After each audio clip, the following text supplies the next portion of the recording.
Mahallani boshidagi salonga chiqish babu o'zgacha, bilasizlarmi?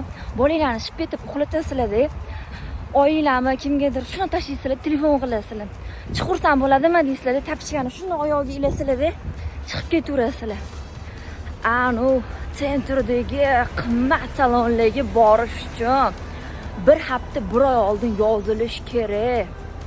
Keyin etga borish uchun yana yo'l kira qilish kerak. Keyin etga borganingizdan keyin qoningiz och qolib qoladi. Keyin anu Instagram ulgurga ham bir narsa olish kerak. Anu qimmat joylarda yurgandek qilib, anu so'ppokidan olasiz. Keyin voy rahmat, mehr menga mana bu salonchi opadan deb qo'yasizlar. O'shanga ham bir kamida 200-300 ming ketadi. Bitta salonga chiqib kelaman degunizgacha 500-600 mingingiz yo'q bo'lib ketadi.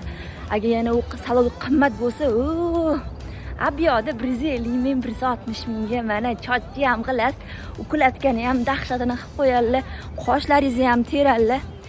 Dahshat. Nima deysizlar?